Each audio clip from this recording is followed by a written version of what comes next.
Bismillahirrahmanirrahim. Assalamualaikum warahmatullahi wabarakatuh. Alhamdulillah, nahmaduhu wa nasta'inuhu wa nastaghfiruh wa na'udzu billahi min shururi anfusina wa min sayyiati a'malina. May yahdihillahu fala mudilla lahu wa may yudlil fala hadiya lahu. Ashhadu an la ilaha illallah wahdahu la syarika lahu wa asyhadu anna sayyidana wa nabiyyana Muhammadan 'abduhu wa rasuluhu la nabiyya ba'dahu. Subhanaka la 'ilma lana illa ma 'allamtana innaka antal 'alimul hakim. Rabbi shrah li sadri wa yassir li amri wahlul 'uqdatam min lisani yafqahu qawli, amma ba'd. Para jemaah yang dimuliakan Allah, alhamdulillah kita bersyukur kepada Allah Subhanahu wa taala atas segala nikmat yang diberikan oleh Allah kepada kita semua hingga saat ini kita bisa menjalankan aktivitas pekerjaan, terutama bisa melaksanakan ibadah. Semua itu karena nikmat yang diberikan oleh Allah, dan mudah-mudahan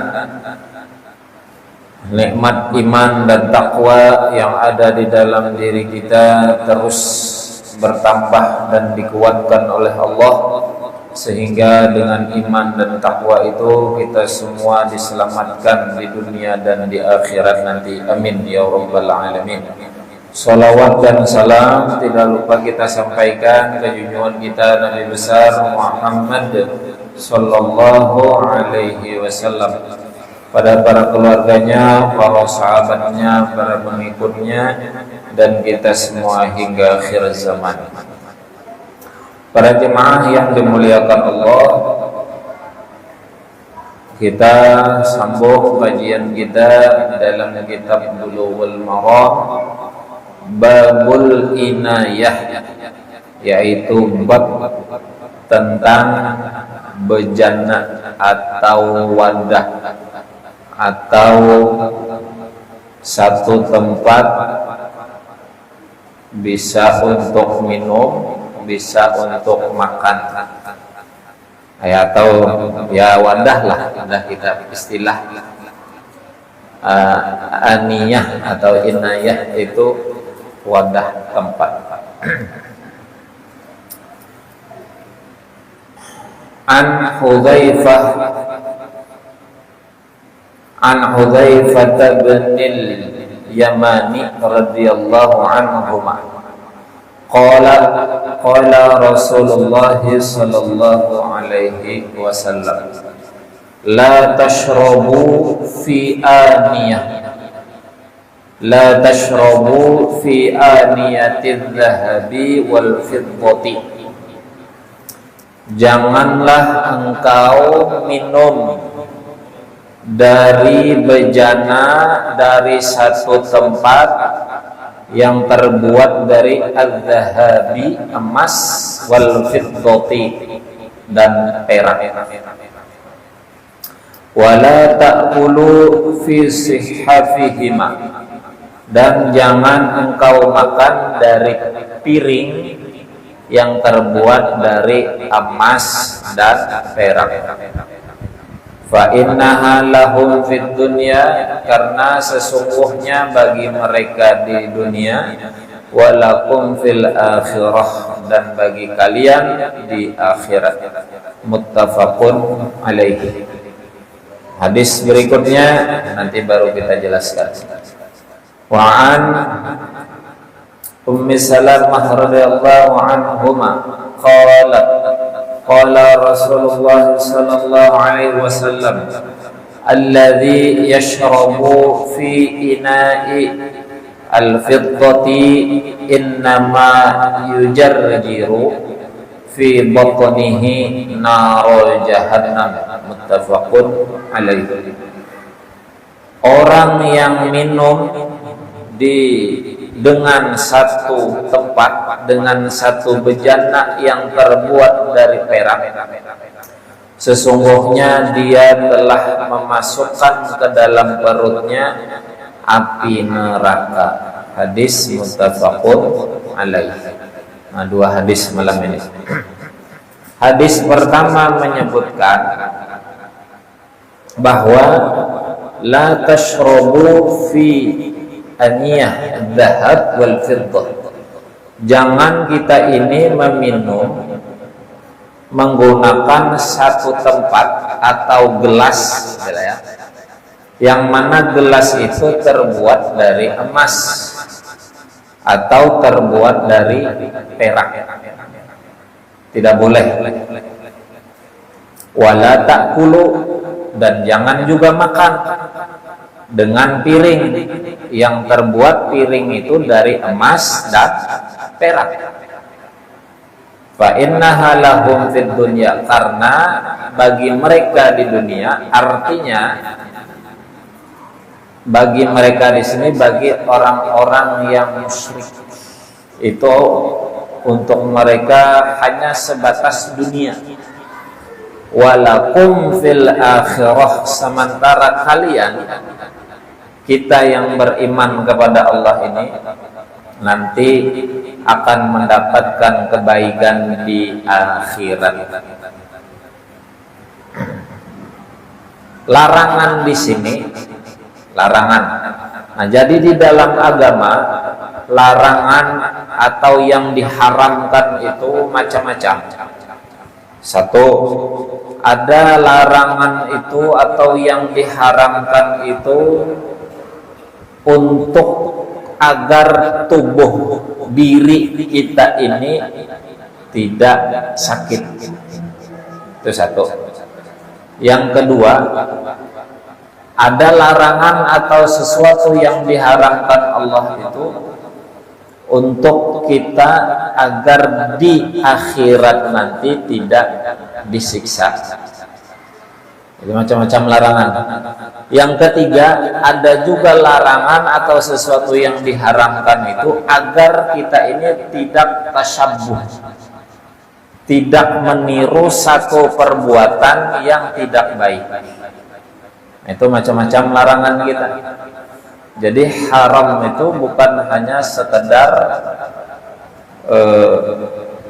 sesuatu yang memang ketika mengerjakannya mendapat dosa, tidak hanya sekedar itu. Tapi banyak macamnya tadi. Ada yang memang untuk agar menjaga tubuh kita ini tetap baik.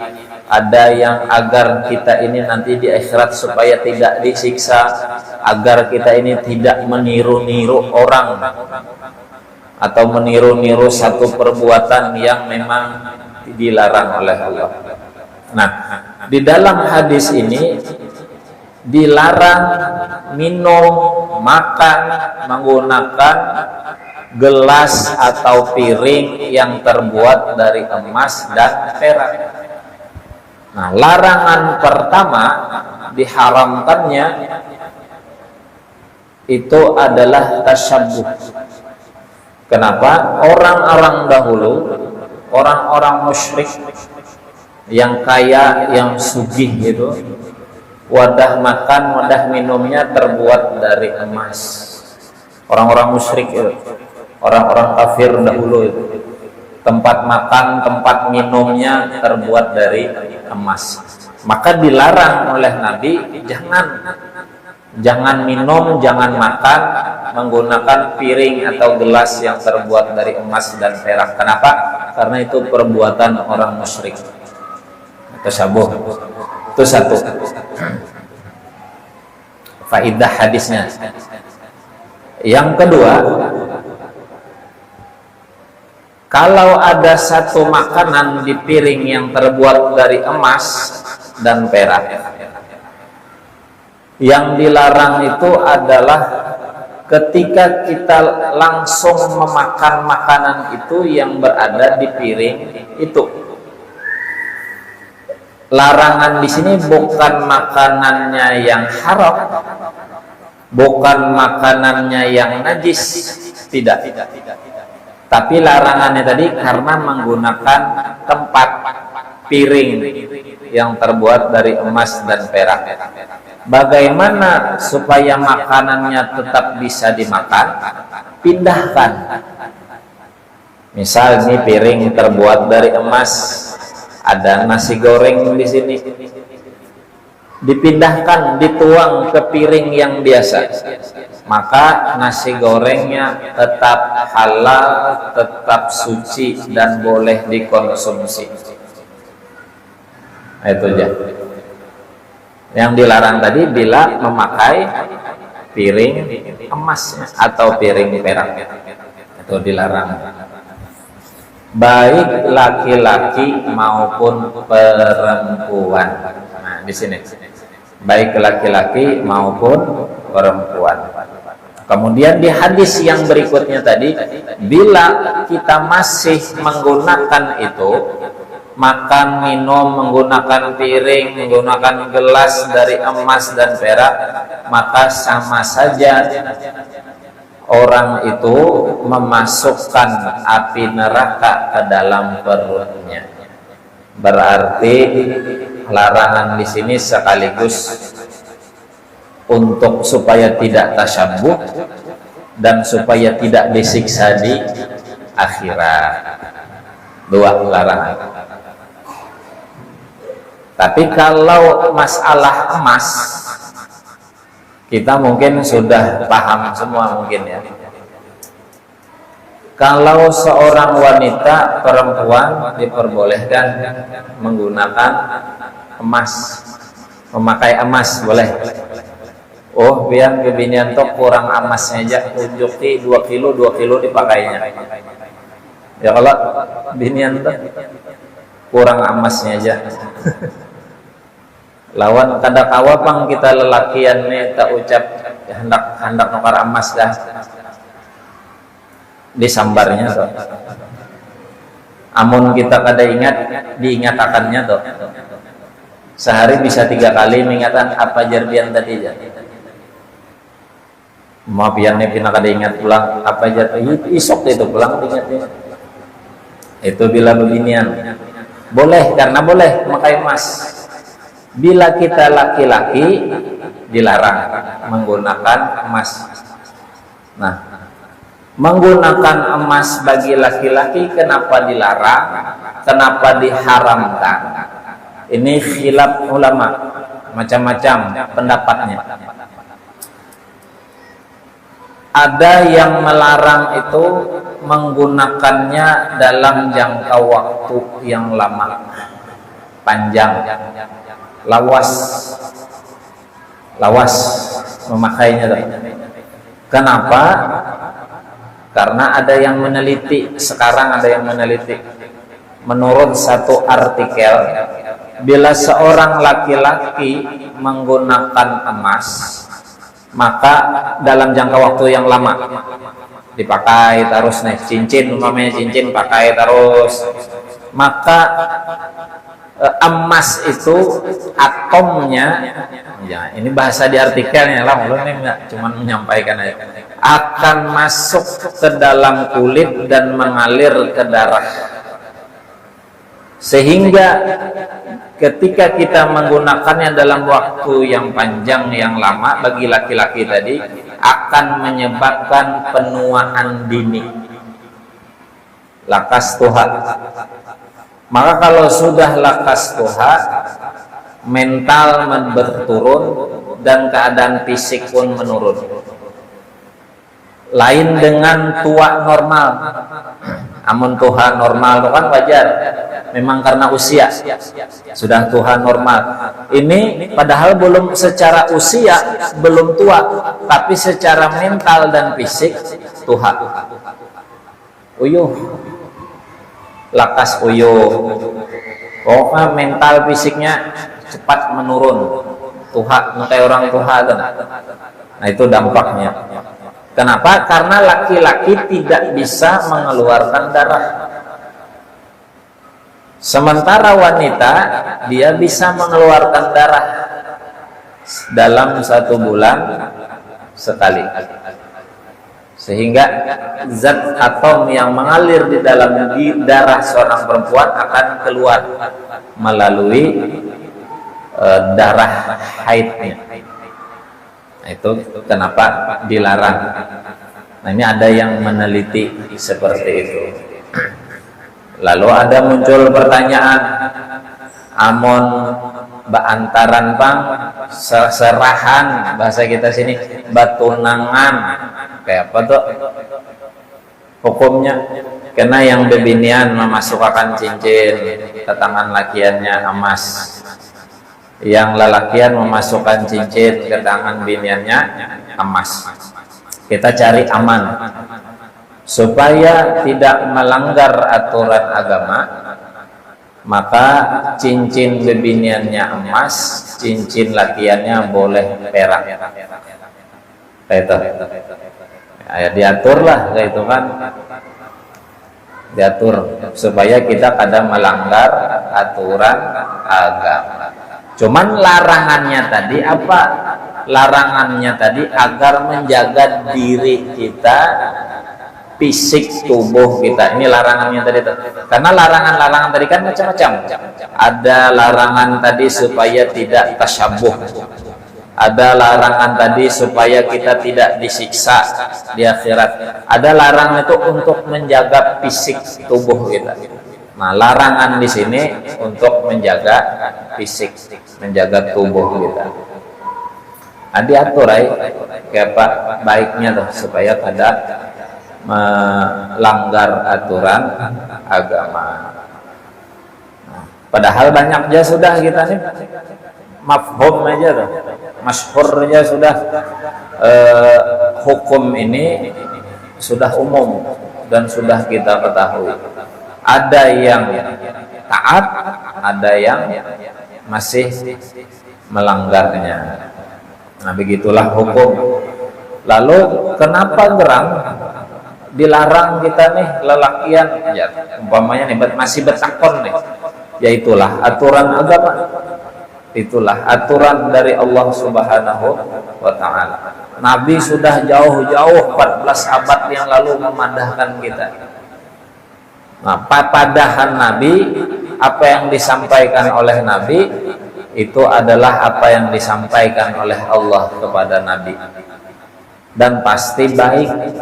Kada usah banyak komentar, kada usah banyak takon kenapa ini anu itu. Pokoknya sami'na wa ata'na, kita dengar, kita taati, sudah laksanakan peranai.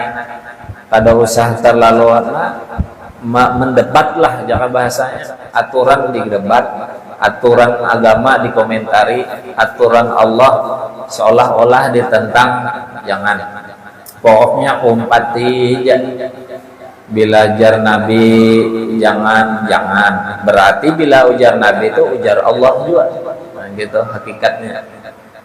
Karena semalam sudah disampaikan, Nabi itu tidak menyampaikan sesuatu, tidak berkata kecuali apa yang sudah diwahyukan oleh Allah.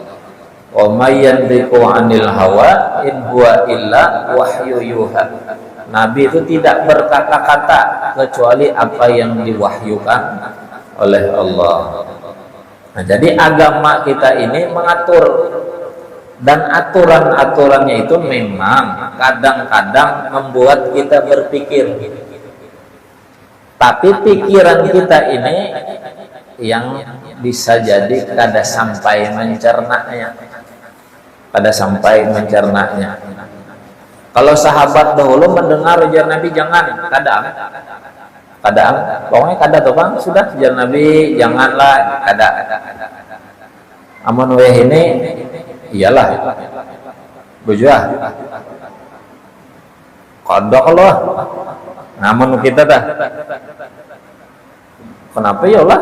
Nah, kadang-kadang lalu Allah mungkin bisa jadi melewati seseorang, meneliti, muncullah apa yang sudah dikatakan oleh Nabi, oh terbukti hari ini.